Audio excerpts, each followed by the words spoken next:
কক্সবাজারে প্রতিদিন সমাগম ঘটে হাজারো পর্যটকের। ভ্রমণে এসে উত্তাল ঢেউয়ে গা ভাসিয়ে দেন তারা। কিন্তু এই উচ্ছ্বাস অনেক সময় রূপ নেয় বিষাদে। এবারের ঈদের টানা ছুটিতে সাগর জলে গোসল করতে নেমে 6 জনের মৃত্যু হয়েছে। ভ্রমণে আসা পর্যটকদের গোসলের নিরাপত্তায় বেসরকারি একটি সংস্থার অধীনে সৈকতে নিয়োজিত রয়েছে সি সেফ লাইফগার্ড সংস্থা নামের একটি প্রতিষ্ঠান। সৈকতের কলাতলি থেকে লাবণী পয়েন্ট পর্যন্ত 5 কিলোমিটারে গোসলে নামা পর্যটকদের নিরাপত্তার জন্য প্রতিষ্ঠানটি 27 জন কর্মী রয়েছে, তবে একজন ডুবুরিও নেই।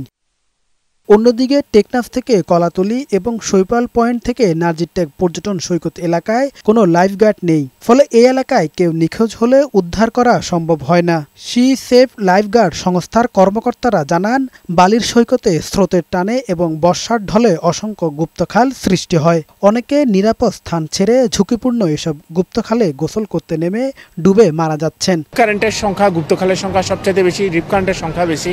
লাবণী থেকে সুগন্ধার মাঝখানের যে পয়েন্ট আছে, বিশেষ করে সিকাল হোটেলের সামনে যে পয়েন্টটি আছে, সে পয়েন্টটি বর্তমানে সবচেয়ে বেশি ঝুঁকিপূর্ণ। আর পর্যটকরা জানান, সৈকতে নামার নির্দেশনা মানলে কমে আসবে প্রাণহানি। সংকেতগুলো দেয়, অবশ্যই আমাদের এটা মানা উচিত। তো আমরা যতজনই ঘুরতে আসবো সবার এই সংকেতগুলো মেনে তারপরে ঘুরে ফেরা করা উচিত। সবাই একটু সচেতন হই, সবাই যে যার অ্যাঙ্গেল থেকে যদি সচেতনভাবে যদি আমরা আনন্দটা করি, তাহলে আনন্দটা কখনো বিষাদে পরিণত হবে না। এদিকে পর্যটকদের নিরাপত্তা নিশ্চিতে লাইফগার্ড ও বিচ কর্মীর সংখ্যা বৃদ্ধির পরিকল্পনা রয়েছে বলে জানান জেলা প্রশাসনের এই কর্মকর্তা। প্রত্যেকটি পয়েন্টে আমরা একজন করে ম্যাজিস্ট্রেট অ্যাসাইন করেছি।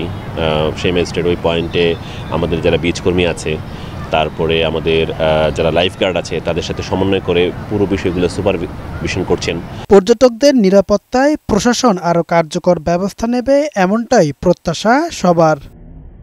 কামাল উদ্দিন, বৈশাখী সংবাদ।